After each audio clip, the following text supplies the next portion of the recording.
That website say, I have something new. Anytime something new goes on that site, it sends out a link saying, I've got something new is on my site, and your reader is an application that goes back and says, put a list of all your favorite websites.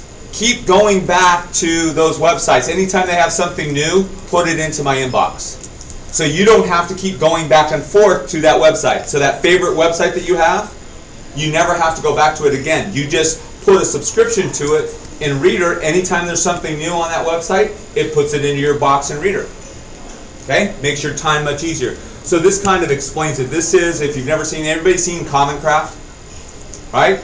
Okay, this guy talks about tech issues with whiteboard, paper cutouts, and twine.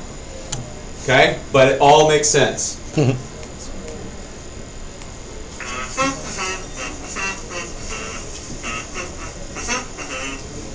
internet has problems. Technomati says there's over 50 million blogs, and you can see it's going up. This is overwhelming. Today's show is about a new and efficient way to keep up with all this cool stuff that's happening on the internet. So I'm going to talk about 2 ways that you can keep up with what's happening on the web. There's the old slow way. Boo. Then there's the new fast way. Yay. Remember, this was 2007. Here's the difference between new and the old way. This is you, and here are your favorite websites. You log onto your computer, and you're looking for something new. So you go out to your favorite blogs. Is there anything new there? Nope. You go out to your favorite news sites. Is there anything new? Nope. Every time you look for something new and it's not there, you've wasted valuable time. This is the old way. Now, let's consider the new and fast way, which is simply taking these arrows and turning them the other way, which means that the new things from blogs and the new things from your news sites comes to you instead. It's like Netflix compared to the video store.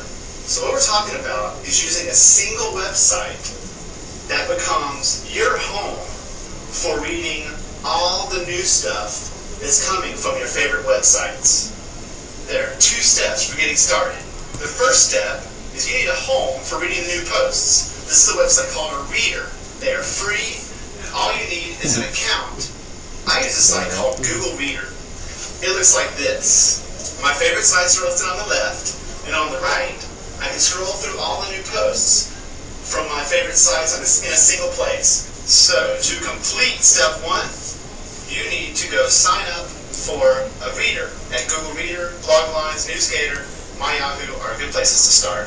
Bloglines was huge, gone. Is to set up a Newsgator, connection huge, between gone. your Reader Just Google Reader. and your favorite websites. Setting up these connections is called subscribing, and it's really important. Nearly every blog and news site offers the ability for you to subscribe so that updates from these sites show up here in your Reader. To set up these subscriptions, you just need to look for funny little icons. This is the standard one using the standard orange color. You may also see these. These little icons say, hey look, subscribe to me. I can save you time. Once you find one of these buttons on your favorite site, click on it, and the page that opens up will give you everything you need for subscribing. After you click that button, one of 2 types of pages are likely to appear. This is one that provides one-click access to subscribing in your newsreader. The other page you're likely to see looks like this with code on it. If you see this page, copy the URL out of the page, go to your Reader, and look for a link that says add subscription or add feed, and click on that and paste the link into your Reader. So once you've added those subscriptions and the connection is there, new posts will start arriving in your Reader, and you'll see why this is the new, faster way to read the web. It's addictive, so be careful. So, a quick recap. There are 2 things you need to do. Number 1 is go sign up for a Reader. Number 2 is to go to your favorite websites, click on the icon, and subscribe. I'm in the Fever, and this has been RSS in plain English on the Common Craft Show. Okay, that was like one of his first videos. If you've ever seen any of his later ones, they get much better. He's the same one now? I've totally seen it. Oh yeah, so he's kind of the guy that started this whole thing with the whiteboard and the hand-drawn figures and everything, and that was one of the first ones that he did. But RSS is exactly that. It's a way to turn that arrow around. Instead of you having to go out, you can make those feeds come and find you. So, Blogger is a authoring tool. It is the standard blogging tool. You put in a post, right, and it puts in those posts in reverse chronological order. Means that the first one is up on the top, and then it goes down, and they go older and older. It goes all the way back to 99. It was sold to Google in 2003. It stayed the same. In 2011, though, they changed the interface. And so what it did is it changed that whole interface to look like now the rest of what Google does. So what's new with Blogger, you can see that they have, this is the old interface, here's the new interface. So you can see how they've changed it up quite a bit. So the old way and then the new way. They've modernized it. Old way, new way. So they've brushed up the interface quite a bit. The other thing that they've done,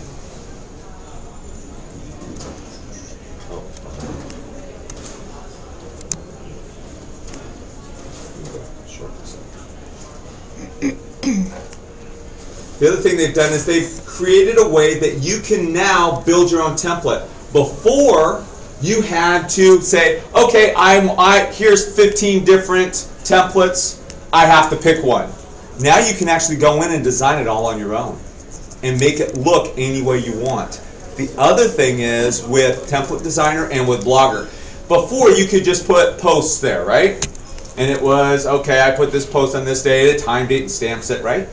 And you couldn't add anything else, any other content. Now you can build up to 4 pages of static content. So if you want other content on the side that's linked to the side, you can build your own web pages that are now part of Blogger.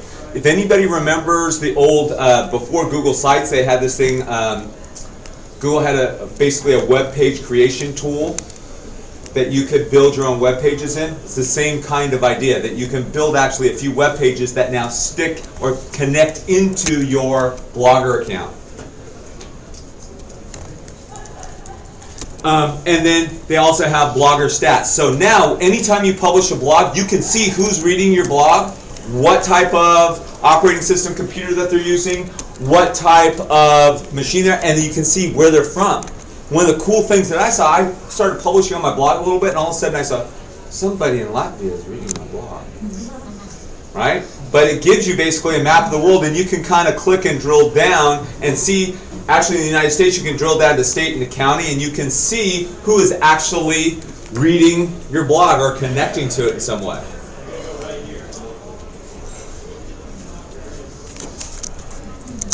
But really what it is, and this is the video that showed in the other one, but I'm going to show this so you can kind of see what the differences now are in Blogger according to them.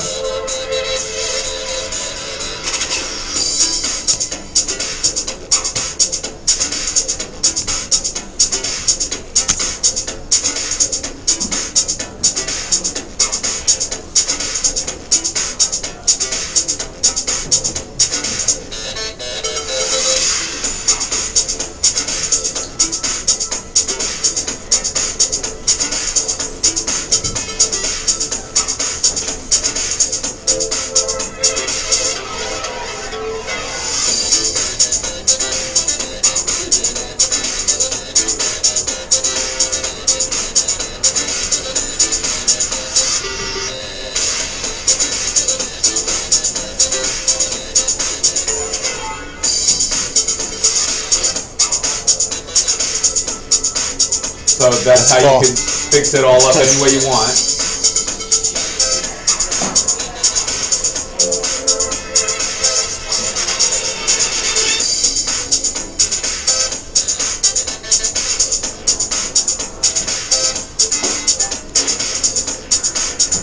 See, there's by countries, you can see everything out.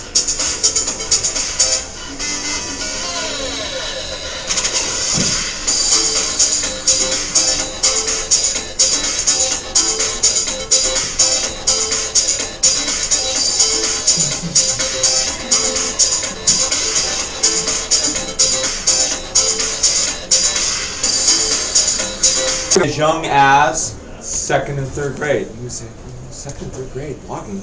Yeah, because they can write. One of the cool things about Blogger is that it gives those kids an authentic voice and a way to publish their own work. So they have their own voice. They can create an audience of their own. They now are doing what? They're taking the material they're learning in class and they're synthesizing it in their own words, right? They're publishing that back out to their audience, and it allows them to provide depth. So what do I mean, provide depth? Okay, so when we have a page, it has what? It has a height and it has a width, right? When we write for the web, what do? We add hyperlinks. We add images. We add sounds. That does what? It provides depth into what we're writing. If there's a term that someone may not know, we do what? We link it and we hyperlink it in and provide that depth of understanding so we don't have to go and explain everything. Students can do that same thing. So they need to learn how to write for an audience of their own peers. So, educational uses for blogs. Information communication tools. So, think about it. All the way from elementary school, all the way up through high school, think about this. How many times would you have, or the teacher would provide that weekly paper, they have the weekly folder that goes out? Why couldn't you have that go out in the form of a blog? And be able to send that out to all of your families once a week with all the links, and you could then take content that you've created or your students have created and embed it into the blog. So we built paper mache elephants this week, and you could take pictures of all of them and embed those right into the blog and send that out once a week. Would that be a little bit more insightful to parents of second graders than just getting the mimeographed version of what we did this week? Right? So think about those things. And you can take it all the way up through middle school. Kids are now starting to build their own projects. They want to present different things. Bloggers are a great way to do that. And then when you get all the way up into high school, that's a way for them to do what? Interact with each other in an environment that you can now monitor. You create a post, homework tonight is this, read this caption, what did you think about it, and have people comment on it. Have them respond to each other. Now it becomes a discussion that takes place outside of your classroom, right? And you can see what happens. So it's not like in the Wild West where it's happening and you don't have any control over it or you don't know what's happening. You do. Online filing cabinets. I can put all of my resources into blog posts and I can go back and link back to them anytime I want. I can use it as a collaborative tool. When I create an account in Blogger or I create a blog, I can do what? I can allow multiple people to be authors. So if you want a safe collaborative tool and people in your school or district are a little leery about Google Docs, you could have them create some Google accounts that you would use for your classroom and let students contribute that way. You could use them for literature circles. Remember the whole thing where, okay, I've got my paper and they're going to put us in a group of 4 and we're going to pass the paper to the right and we're going to read each other's papers, or we've just read this book and what did you think about it, and have some interaction going back and forth. The online discussions we talked about. Professional development. For me, that's my biggest use of Blogger right now is professional development. As a district technology coordinator, I want to be able to get information out to the people in my district very quickly and easily. Blogger is a way that I can do that. I can make it a long post with hyperlinks, or I could just put something like, I found this infographic that I want to share with everyone. I just take that infographic, paste it right into Blogger, and hit send, and it immediately pushes that out to all 450 teachers in my district right now. And I can set Blogger up to do that. So, and then it also has all the writing tools that I would need. It looks at spell check, grammar, etc. Blogs are personal. We talked about you can use a dozen templates, but you can also bring in your own or create your own. You can customize the look of the blogs through the templates. And then I put a note here, can connect your blogs to others around the world through blog roles. That's kind of the old school, but you can connect kind of a group that way. And then they connect their interests by tagging their posts with keywords. So you could have kids use keywords to have their blogs or their works to be searchable by others. You can mix the media. So in Blogger you can do any one of the following. You can put in a slideshow, you can put in video, you can embed a YouTube video, you can put images, podcasts, Picasso web albums, Animoto, VoiceThread, or anything that has an iframe code in it, you can dump into Blogger, right? Because you can get in and edit the HTML. So, why is it the tool for education? I can have total control. I can control who can post. Okay, so I create a blog. I can control who can author on that blog. I can make it just me, the kid can make it just them, or I can make it just the students in my class. Right? I can control who can read it. So for those younger grades, you know, we talked about embedding a slideshow of what the kids are doing in class. People may, I don't want my kids' picture out on the internet. Well, in Blogger, I can control who can actually read that blog. They have to be on the approved list to see it. That way, you have those confidentiality concerns taken away. Who can comment? You can moderate the comments, or you can say you have to be signed in and only these people can comment. So you can create that walled garden for you and your students. Or you can keep it completely private and make it so nobody can read it. So you can keep it like a journal. If you want to make it private, you can create a blog that is basically a journal. The documentation is all the posts are timestamped. So if you say, okay guys, here's the assignment, it's on Blogger, you need to respond by midnight tonight. Okay? I know whether they did or not. I don't have to go and check the next morning. I can go check 3 days from now if I can't get to it that time, because every time they comment on it, it's timestamped. So I know whether they got it in on time or not. And then each collaborator has their own account and publishes under their own name. So you can make sure that there's no cross or going back and forth, people comment or authoring under somebody else's name. So,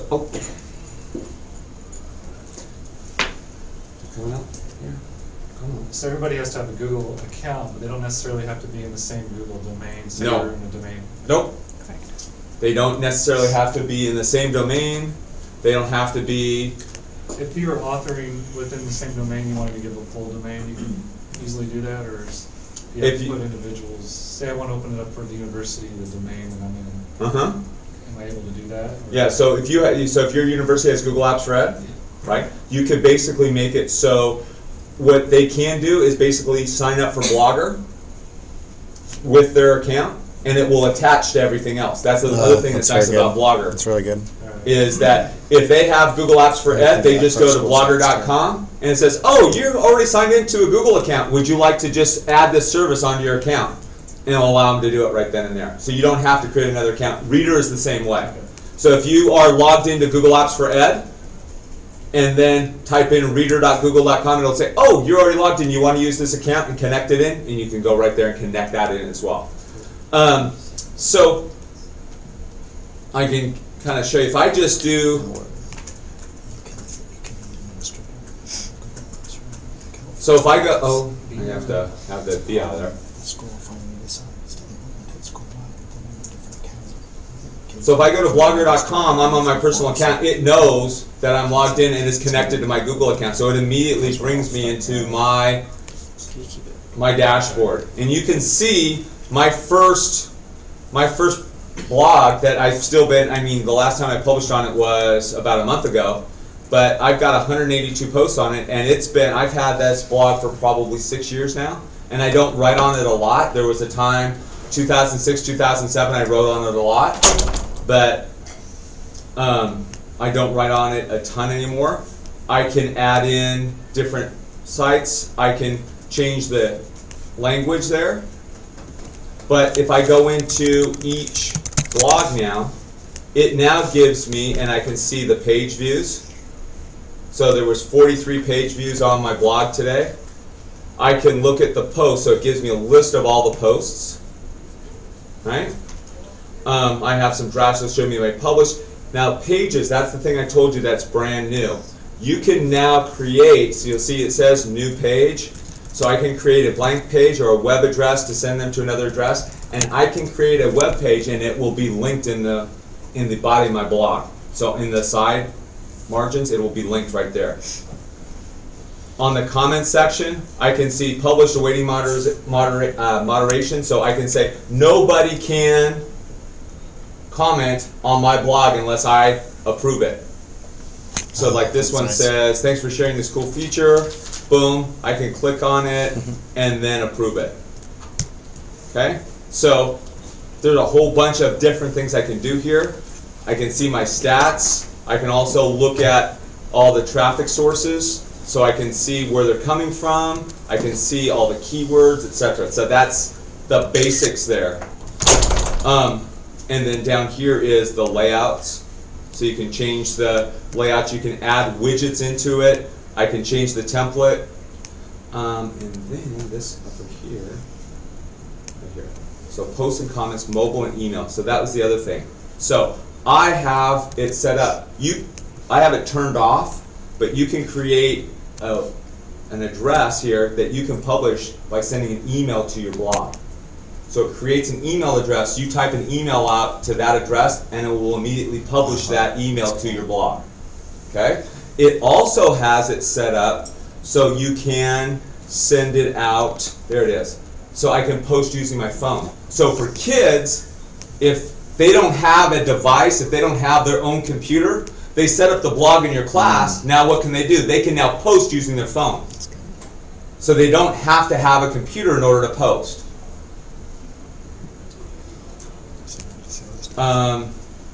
There's some other things here that I just want to be able to show you. So they're going to be texting and say, "But Mom, that's my homework." They could. Well, I'll tell you one of the things that was really an eye-opener for me, and this was probably 5 or 6 years ago. I was the summer school principal in the district that I work in, and teacher says, "I'm sending you this kid. I'm done with this kid. I can't handle him anymore. All he does is sit there and text on his phone." Right? So the kid comes into my office and he says, "Mr. Brambaugh, I'm doing my homework." I said, "The teacher says that you're texting on your phone." He says, No. Here it is. At that time, he showed me he had an entire paper typed out, and this was old school with it, 10-bit with using T9, and had a whole paper written out on his phone. And it was like, wow. Okay. Other one, and I want to find it. Like I said, they've changed it, so there may be something. There's one thing. I think it may be in others. So I can allow people to subscribe to my blog feed. I can basically shut them out as well. Yeah. Allow blog feed full until jump break, short and uncustom. What do those mean? Okay. Till jump break, till there's a break in the. Typically, what you can do is say how often do you want to archive, and it's usually by month, right? Yeah. So and then you can have a blog feed that it's short, so it's only the first 4 sentences of it, okay, and then or you can customize it. I'm trying to find the one piece because they've moved it around. And I want to say it's either an overview or down the bottom. What are you looking for? Where the address that you can send out to. Anytime you publish it, automatically sends it to a specific address, and there is a place for that. I will find it and get it back to you. So that's Blogger, right? Total control, if you want to have that total control, or what? Quick and easy tool for everybody to publish, right? Now, what? Pages, isn't that similar to just sites? Yeah, it's similar to sites, but it doesn't have the power that sites has. Sites, you can do a full-blown website and do all kinds of stuff with. But I can still link my blog to something I have in one of my sites. Absolutely. You can take, because your blog is an RSS, you can take your blog and embed your blog into your Google site. I do presentations about that all the time. Okay. Taking all kinds of feeds from all kinds of different websites and embodying them into a Google site. Okay. You can do that pretty easy. This is easier, probably a little less. This is this is just basic kind of. If you don't have kids or you don't want to be totally tied into a Google site, this is a quick and easy way to do that. So now, as I flip back, I start to get into Google Reader, because Google Reader is the way that I subscribe to all the blogs. So now all of a sudden you have your kids write on blogs, right? They all have their own blogs. They're all writing on their own blogs. How are you going to keep up with them all? Right? That's the key, isn't it? They're all doing all this content, but I now have to go and try to chase them down. If they all have their own blogs, all you do is you create a Google Reader account and you subscribe to the kids' blogs. So every time they post on their blog, what does it do? It puts a copy in your Google Reader account. Okay? And it's time and date stamped so you know exactly when they published. So you said you have to have this turned in by midnight on, July 12th. You know. If they hit publish before midnight on July 12th, you know, because it goes right into your Google Reader account. And you don't have to get it that day. You could get it 4 days from now. But you would see exactly when they turned it in. All right, so Google Reader 2005, it's been growing since then. But what happened with Reader is it got a revamp in 2011 when Google Plus came in. So when Google Plus came in, which was Google's social media tool, it got rebuilt and kind of brought in with everything. And it now integrates with all of your social networks as well. So if you want to start to develop your own personal learning network and following other educators around the country and what they're writing, that's typically what I use Google Reader for, is to read what different people are doing in educational technology. You can do that really easily with Reader. So here's another Lee Lefebvre. This one is a little bit more recent, but it kind of gives you the idea. Things move fast on the web, and it's hard to keep up with your favorite sites by visiting them separately. Thankfully, Google Reader can help. Google Reader lets you subscribe to websites, so new content comes to you when it's posted.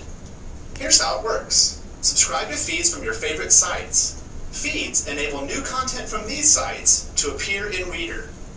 To add a new site, click Add Subscription, search for a site, and subscribe directly from Reader. You can also click the orange feed buttons or copy the web address into the subscriptions field.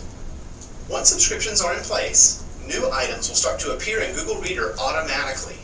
When they do, Reader tells you how many items are new. Clicking Share makes it easy for your friends to see what you find interesting, and you can even add notes to these items. Also, you can see what items your friends have shared with you right from Reader. Google Reader makes new content from your favorite sites efficient to read and easy to share. Get started at google.com/reader. Now you see his video making got a whole lot better, right? It was kind of the same kind of content, but there was a little bit of updating there, and that's why I put it in, so I wanted to be able to show the difference. Now, because here's what you see. This is the workspace that you see in Google Reader. Google applications, and I don't know if any of you follow this or have seen this, all Google applications follow the same format. Okay? I call it the Google GUI, the graphical user interface, is that on the left-hand side, the left-hand 20%, that's always navigation. Okay? If I want to get back home to that application, the Google logo is right there in the upper left-hand corner. I click on that, that takes me home. Okay? If I want to do something, if I want to add content in some way, there's always a red button here on the left-hand side. That's the way I create new content. When I want to publish, when I want to write a new email, in Gmail, there's a red button right there. When I'm in Google Calendar and I want to put a new appointment in my calendar, there's a red button right there. Okay? They're all in the same place. Anything that's highlighted here is visible here in the other 80%.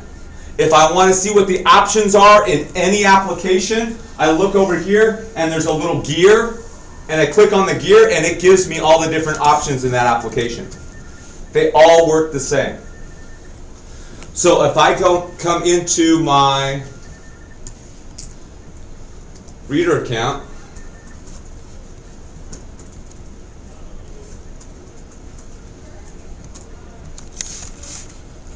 you'll see right here, here is my Reader account, my subscribe button, okay? All items that I have. Now, am I just subscribing to blogs here?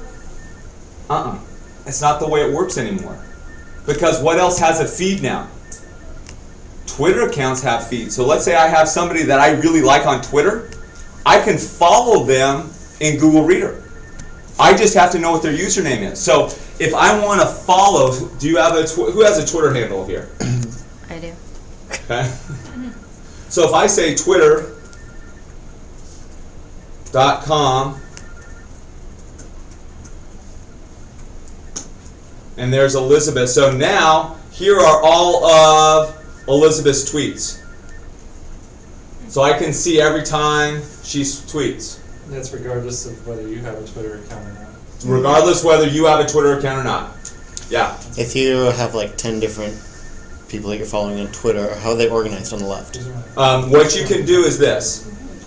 You can do this. When you go over to in the feed settings out here, and I want to be able to move over to this. A little bit more. Get that guy. Move over. So I come over here, come over reader settings. Okay? So now I have preferences here. So I have all my subscriptions here, so you can see all my subscriptions, but I can put my subscriptions into folders. Right? So let's say I have 15 people that I want to follow on Twitter. I put them all into a folder, and then they all sit there. So if I had everybody in my class writing a blog, right? I can put all of their blogs into one folder, all of their subscriptions into one folder, so I can see if any one of them posts, that folder tells me how many posts are there that are unread, that I haven't read yet, and it's usually in bold in parentheses. So you'll see right here is I have this subscription, you'll see right here change folders. So these are all the folders that I have, or I can create a new folder to manage my feeds. So if I subscribe to all of the blogs of my students, I put them all in one folder. Anytime they post, it goes into that folder. It's like having an automatic Dropbox without the kids ever having to do anything. If they publish in Blogger, it automatically comes to me. Right? So you can see all of my subscriptions that are here. Now I also put them, you'll see when I go back. So here's my folders. I can text. I can import and export my subscriptions. But here's the coolest thing now. I see something that I like in Google Reader, and I want to share it out. I go to send to. So here are all the different social networks that I can connect my own social network accounts to. So I have an account on Blogger, I have an account on Facebook, I have an account on Tumblr and Twitter.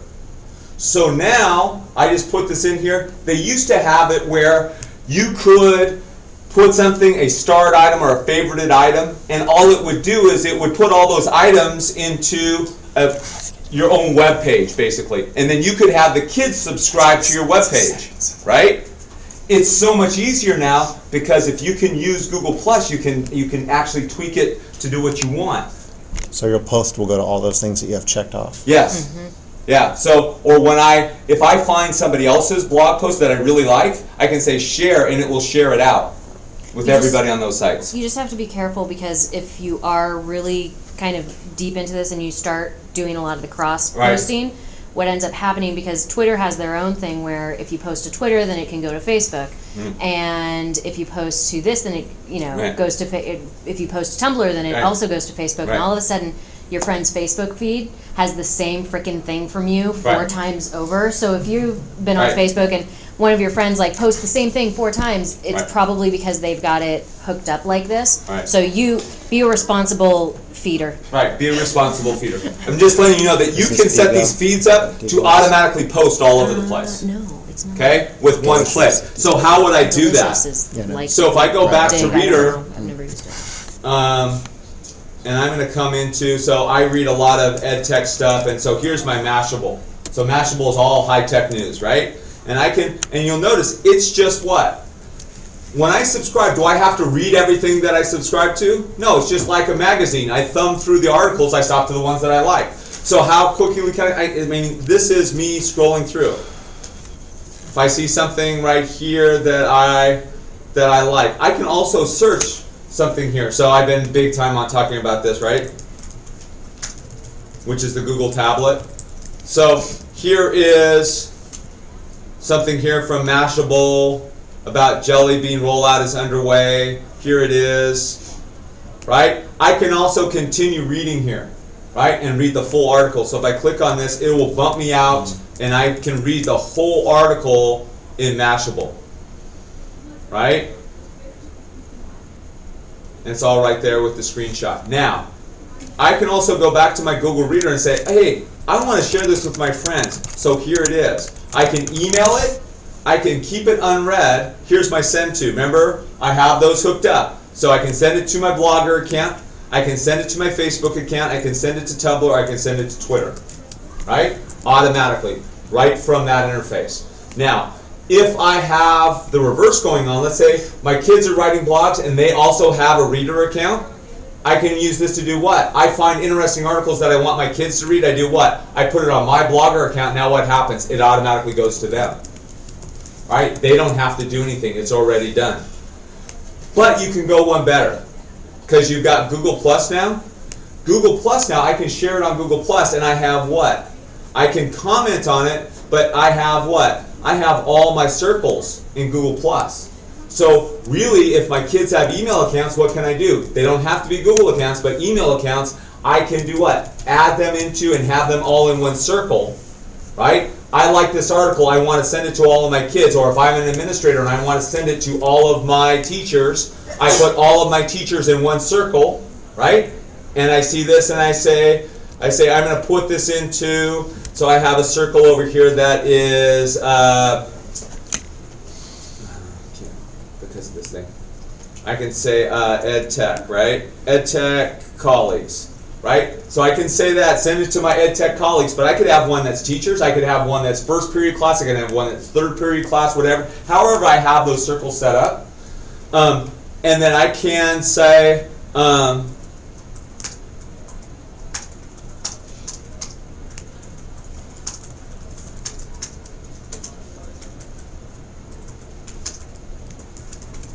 please read this for the faculty meeting on Thursday afternoon, and send it out to that circle. It will now go out to all of them, to their email. They don't have to subscribe. So I can imagine if I have 6 periods, that the setup at the beginning of every semester every year is pretty labor intensive. If we had all this. But if what is your ability as an administrator of the school's Google domain to actually build some of that infrastructure into place for your faculty? I can't build anything in personally through Blogger or Reader, because even though I can use my Google account to get an account there, I can't get into the guts to subscribe. Okay? I can use that account to create my own account or hook it into my apps account, but at Google Apps for Ed Administrator can't get into Blogger and can't get into Reader to actually give them permissions. All right? So these are basically add-ons to Google, but of the native Google apps, Google for Education apps. It's just occurring to me, and I don't even know what would be the use case that I would come up with. But I do know that what we're looking at here is creating, it's an interesting idea, but it does create a lot of administrative overhead for the faculty. Think about taking the time to set this stuff up, and I'm wondering to what extent you envision schools being able to structure that in. Okay, and one of the things you could do is that with this you can create with Google Plus, you create a circle, okay? And you can basically, the way you can do it is at the beginning of the semester, have all the kids email you with their Google account or with any account that they have, their email address, and you just keep that all in a group. In Gmail, what you can do is create a group from that, and then you've got it all in one place, and then you create a circle out of that group, and now when you want to send something out, you just say send to that circle. Or you can say what? I want all of my U.S. history classes. So I teach U.S. history 3 periods a day, and I teach world history 2 periods a day. So I want this to go to all 3. So this is going to go to period 1, 2, and 4, right? Something else I see for world history is going to be for period 4 and 6, right? And I can just send them out on those circles. If I'm an administrator, let's say I want to send something out to all of my parents, I can create a circle that's all my PTA. Right? If we collect their email addresses for some other purpose, I can just dump them into my Gmail account, create contacts out of them, right? Because I can import contacts into my Gmail account. I create an address book from them. I now put them in a Google Plus circle. I see something I want to send out to my parents. Here it is. Click. Done. All right? But that's a real quick and easy way to be able to use Reader, Google Plus, Blogger to get that information out and flowing much quicker. I also encourage administrators to have a Blogger account for one reason. How many administrators you do that monthly principals message? Okay, Or let's say there's something that's happened at school. Like, let's say, hey, we've had an outbreak of influenza. We've had an outbreak of chickenpox. I want to get that out quickly, correct? Okay? If I have a blog and I using RSS, embed that blog into my school website, because most administrators, they'll say what? Hey, tech guy, can you push this on the website? Well, you know what? You want to be able to do that without having to go to the tech guy every time. If you have a blog that's already embedded in your website, what do? You go to your blog, you write it out, you hit publish, what? Done. Let's say I screwed it up a little bit. I can do what? I can go back into that blog post, edit it, and do what? Post it up again, and it's now edited. Or I can delete it if I want to delete it. So I've got multiple different options to go from. I mean, it's one of those things that really gives me the most amount of flexibility, and I can get that information out without having to do a lot of work. Does the edited version show up?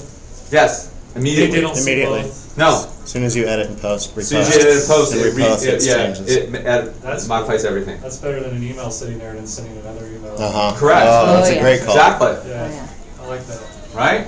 So, but people don't see that use of Blogger, Reader, Google+, because it really hasn't been explored all that much yet. But now, imagine being able to do that and push that information. Because especially with faculty meetings, to me, I remember sitting in the faculty meeting and watching the principal and the two vice principals walk in with paper like this, that had a stack of articles that, you know, there was a 15-page article that they wanted us to read during the faculty meeting, and they discussed it, right? And it was just this huge stack of paper. Wouldn't it just be so much easier to do something like that? Okay? Can people unsubscribe from the circle? They not the circle. It's your circle. It's your circle. It's your circle. Your circle. Your circle. And now let's say there's somebody that I don't have in my circles, but I want to add them. I can just add somebody's email address right there, and it will add them in as well. So if I just say,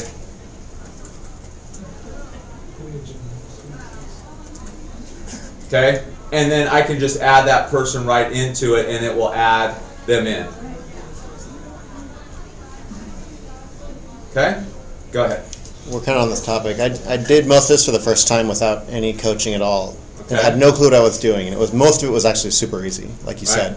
The one thing maybe you can show us a shortcut to it that I didn't know about is how do I subscribe to all of my periods quickly without having to go to each kid's blog?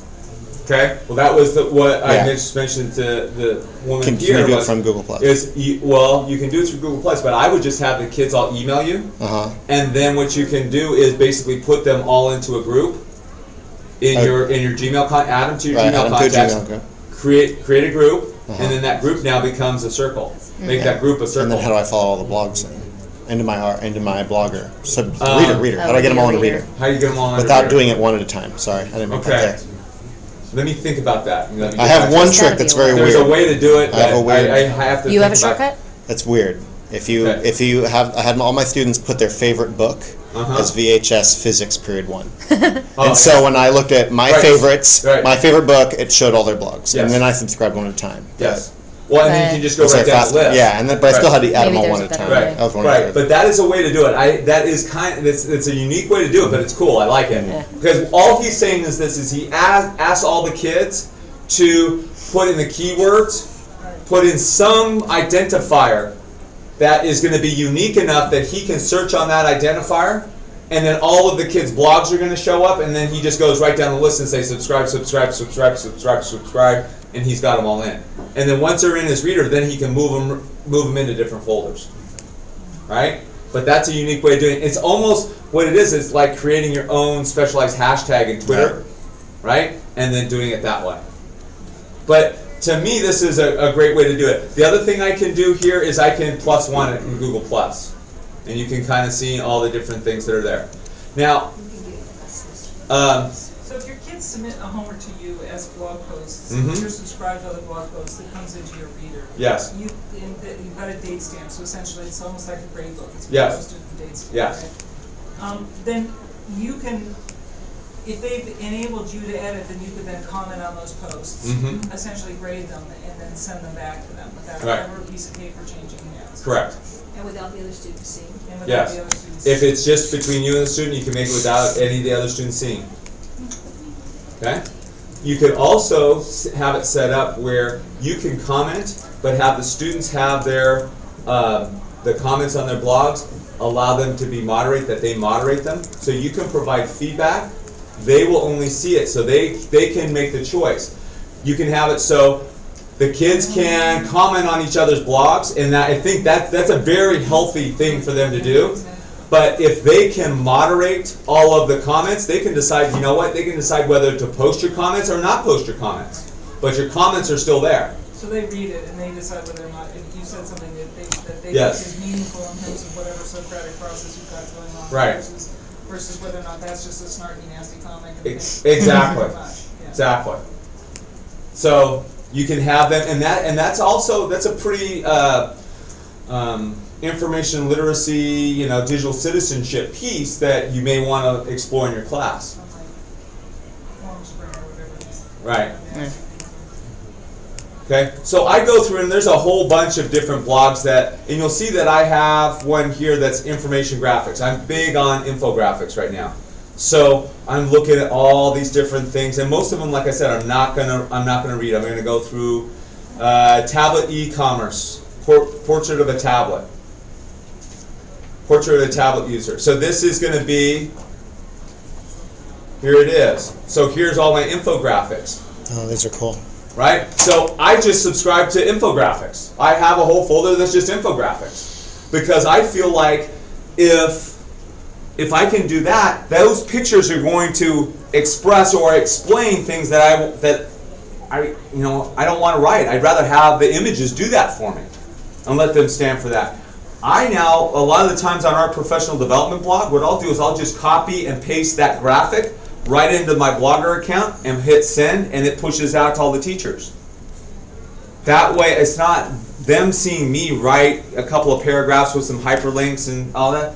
It's something kind of cool, easy to look at. It doesn't take them a long time to process. It's a real quick hitter type of thing.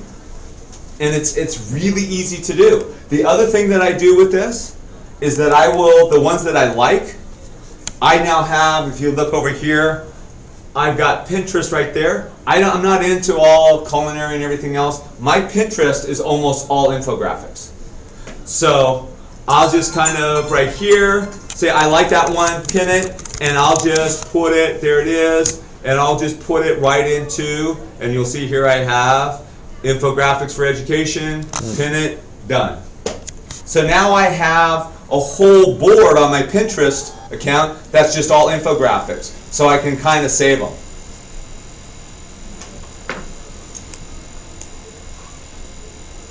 All right? And so, you can use this for whatever you want to use it. Collect the information you want any way you want, and then share it back out any way you want. So what about the data behind those infographics? Well, if you look at most of the infographics, they will say at the very bottom where all that data comes from. So you can validate the sources. So you can validate the sources. Before you republish it. Yes. Right? And so I can go through, and the other thing that's kind of cool, let's say like right now I have a ton of stuff in my Google Reader. I have probably 3,000 items in my Google Reader account right now because I haven't been able to get to it. And I just say, I can't handle it anymore. It's just too much. It's overwhelming. I can do what? Mark all as red. Mark all as red. And start over. Click it again. It didn't click. Yeah. More than 1,000 items in infographics. And it will say, mark all as red, done. It's really gratifying. It makes you feel like you read all of it. You're like, oh, I'm really well read. Yeah. Okay? So, what I said, anybody have any questions? I kind of know I threw a lot out at you really quickly, and I know part of it is, so I kind of put some stuff in here. There's some other stuff. Why students should use Reader. You can put the saved items. Why teachers should use it. Why educators should use it. You could use the circles and all the stuff that I kind of went through already. And then, where can I find out more? And so there's some of the videos that I showed you already, but there's also some links to some other videos that you can watch that are on the same subject. But, okay, if you'd like to contact me for any more information, it's just real easy. My last name @gmail.com, so brambaugh@gmail.com, or through Twitter, it's just my last name, Brambaugh, on Twitter, and you can find me. That's the two ways you can find me really easily. All right? And did you have a link for this presentation Yes. at the beginning? Yes, I did. Actually,